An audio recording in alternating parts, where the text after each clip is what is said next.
All right, I'm going to try to go through this fairly quickly. I know that many of you know how to use the College of Direct Supports, so that won't take me very long. I'll fly through that. We've also gone through the checklist. So just make sure that I'm just going to make sure that I cover each of these things.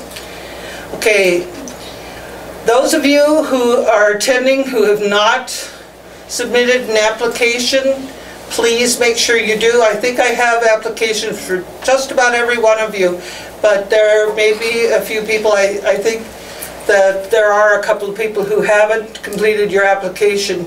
So just please get me the application so that I have it in my documentation files. I need to make sure that you have provided me with authorization to view your transcript. If you've been doing self-directed service, College of Direct Supports already under another employer. So, and that doesn't have to be anything elaborate. There's not a form involved. Just send me an email.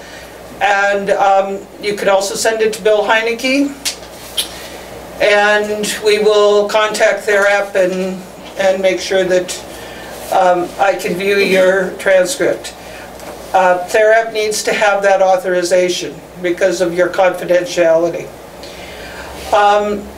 So if you don't have a user account, I will need to sign you up for that. So I'm assuming that if you are not currently working for a provider agency, then I'll need to be setting you up with a user account, and I'll get in touch with you on that and let you know how to get in. We'll talk a little bit about that as I go through the College of Direct Supports. You've attended your support broker training, and so that's something you've already taken care of. And then you will be completing the support broker examination. There is some information on your checklist for that. I'm also going to show you the new pages. They may not be real legible, so I'll be using the document reader for that, but I did want to show you where some of the changes were. And then that pretty much takes care of that on the checklist. So we're making headway on getting through the checklist for the support brokers. Okay, talking about navigating the College of Direct Supports. If you're new, I will register you. You will be assigned a user ID and a temporary password. Once you have opened up the College of Direct Supports for the very first time using the temporary password, please change your password immediately, because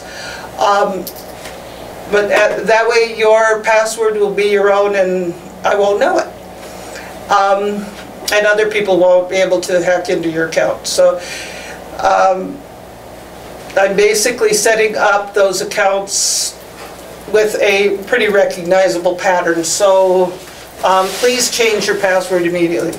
If you've used it before, please give me permission, because that does sometimes hold things up if I don't have permission to see your transcript. So you will be assigned the courses from the DDPSF direction module. You do not have to retake courses you've already completed. We've talked about this. This is the website address. Some people are having some problems accessing the College of Direct Support. It's very, very important that you make sure to put that last little piece, the /MTDD/, because otherwise you will not be able to get into the College of Direct Supports. Kathleen? Yes. This is Great Falls. Yes. I was having troubles accessing, logging into that College of Direct Support's Yes. website. And the only way I could get in last night was if I did not include the / at the end of the MTDD.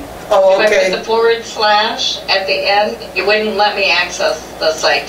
Okay, thank you for telling me that. So, Because I basically copied that off of their website address on the top of my web browser. So thank you for telling me that. That explains a lot, doesn't it? As to why you couldn't get in. Okay, what will happen is you will, when you get in there, and those of you, most of you have already been in there, even the people who have not been taking courses before. I've been kind of taking a look at things. People have been doing their training. So you know how to open the website, but if you have never done it, enter your user ID and password. And if you've never used it before, that's what I will provide you.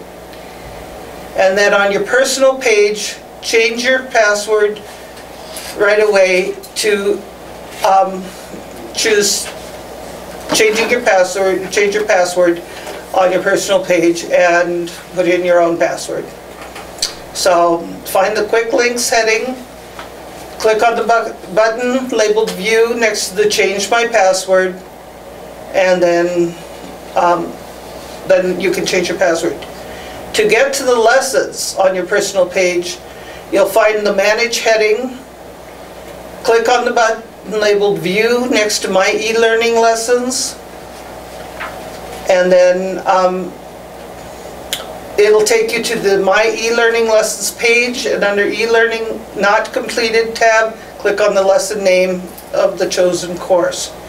And you may choose to take the pretest or just begin the course at that point.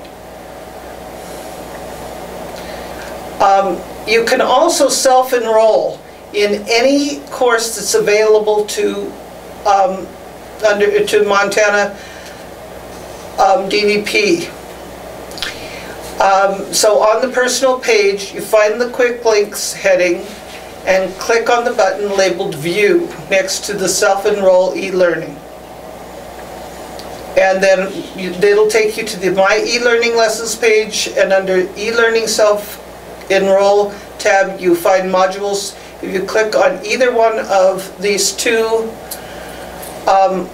choices, either your facility, the Montana DD program, or your department self-directed services. Under your facility Montana DD program, all the courses are listed. Under your department self-directed services, there are only two options listed. One is self-directed -DD, the other one is support brokers. Support broker module are classes and courses that I felt that would be useful for people who are support brokers. It's mainly talking about community inclusion and building web networks, those sort of things. So some of the courses that are under your facility Montana DD program are really valuable courses though. But neither those courses nor the ones that are labeled self-directed are required courses. Okay, and the only two modules that include the required courses for self-direction are either the Tier 1 courses or the self-direction-DD. So then you choose Enroll Now button next to the listed modules you choose to take. And then I just told you about the optional module for support brokers. And support broker 2 is optional. So you can call me or call Bill and we'll give you a hand.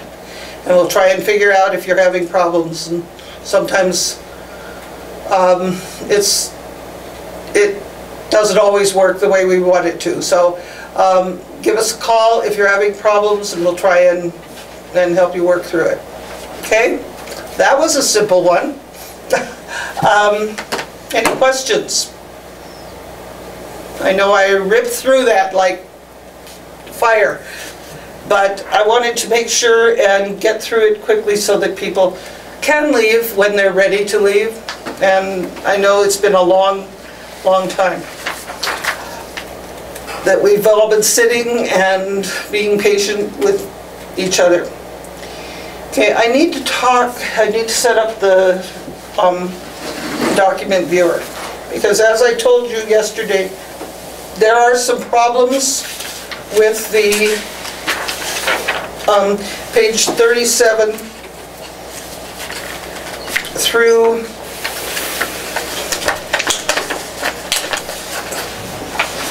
um, 39 on certification. I'm sorry. And I wanted to show you the pages, and I will be sending you these.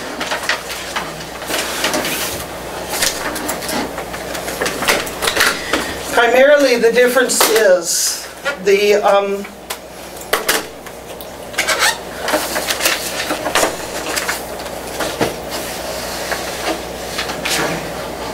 see if we can bring this up so that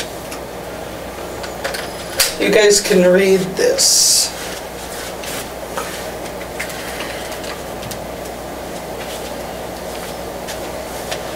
Okay.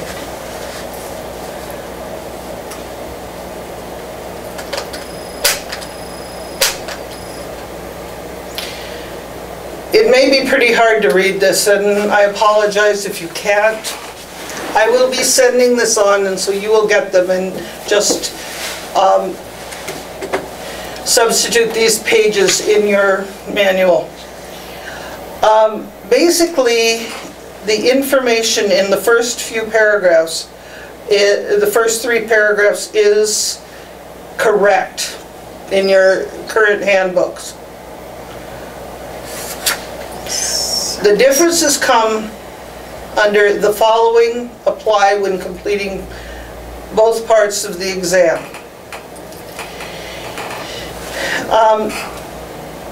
The written exam will be administered by the Montana Job Service staff in the office most convenient to your home address. If you want to take it somewhere else, you need to let me know. But I will be identifying, when you tell me you're ready to take the examination, I will be identifying the job service sites closest to you and making arrangements with them. I have already been in contact with the job service, and I will be faxing the tests to them, and they will give them to you when you show up for your appointment, and it will be a proctored test. You are allowed to bring the handbook or any other written materials you wish to the support broker training site and bring that into the examination room. But do not bring cell phones, backpacks, purse, or handheld electronic devices. I also need to tell you that if you, for one reason or another, have received copies or been told what's on the examination, it'll be a different examination than was given last time. I have several versions of the examination, so not that I'm suggesting anything, but just so that you know, the information will be very similar to what was on the last examination, and the format will be very similar, but it'll be slightly different. Children may not accompany the applicants to the examination because we don't want you disrupted. The date and time must be scheduled in advance with the self-directed services coordinator, me, or other delegated DDP staff. So if you contact me, I will set up the appointment. If I am not there and I don't respond, contact Karen Zeeck, and she will let whoever knows, whoever I have asked to arrange to receive my messages. And they will either get a hold of me, or they will they will make the arrangements for you. Walk-ins will not be acceptable because I have to fax the test. We have to make arrangements to fax the test on the day of the test. The test, it will be offered during regular business days, during regular business hours, and requires up to 90 minutes. You should not need the full amount of time, but if you need it, take it, go ahead. And another thing I want to mention is that I have also made accommodations in the past and will continue to make accommodations if you need extra time. I will notify people that they can allow you extra time. So that has been requested in the past, and we will certainly make accommodations if you need extra considerations, such as more time or a larger print or whatever accommodation needs to be made.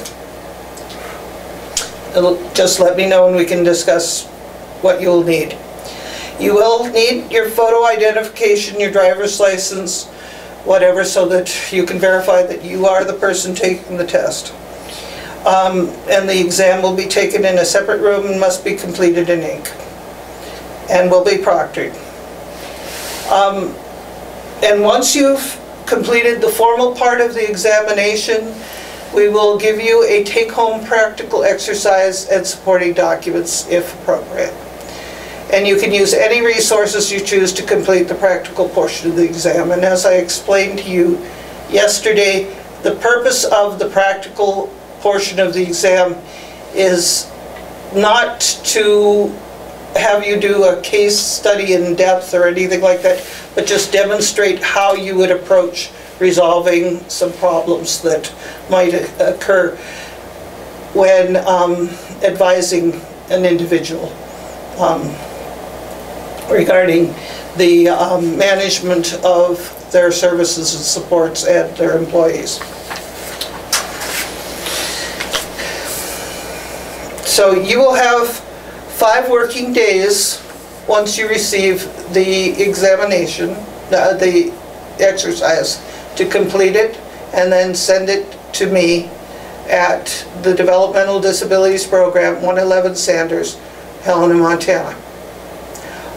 Both the examination and exercise will be graded, and you must receive a score of 80% or better on the exam to pass.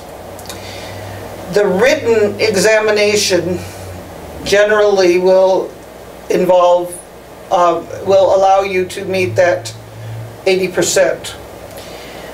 The practical exercise will be counted as extra credit. So some of you probably will be receiving scores that are over 100%, because this could happen.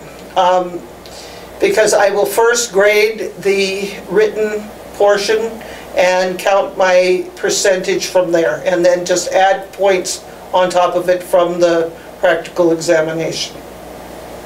I know that sounds complicated, but it has made a difference sometimes in getting someone to the 80%.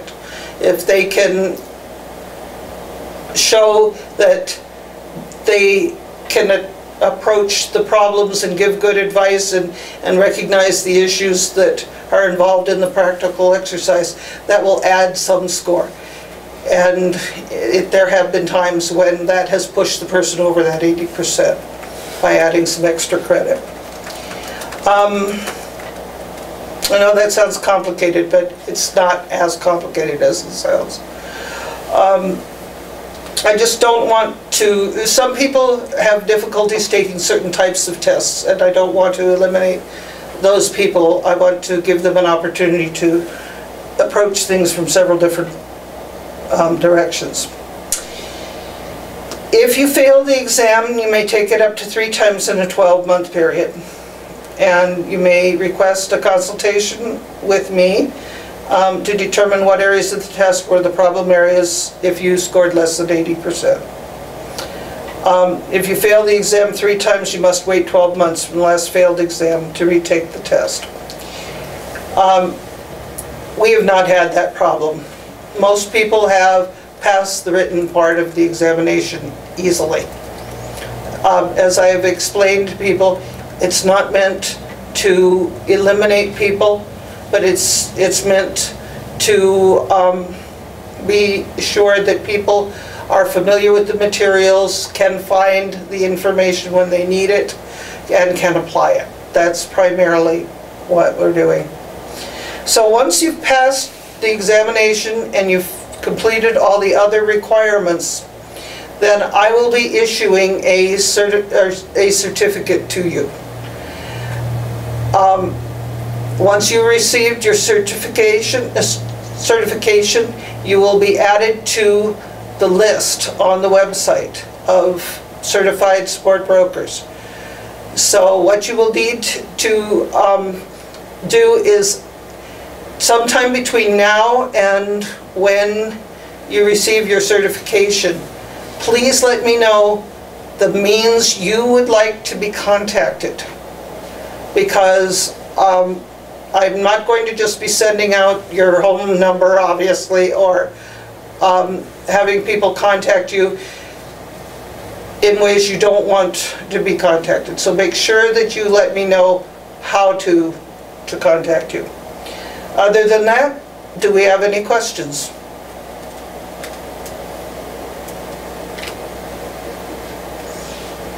Okay, none. I see a head very strongly shaking. I'm also seeing people starting to get very heavy-eyed, so I don't blame you. If I could have said, hallelujah, we're done, I would. So thank you all.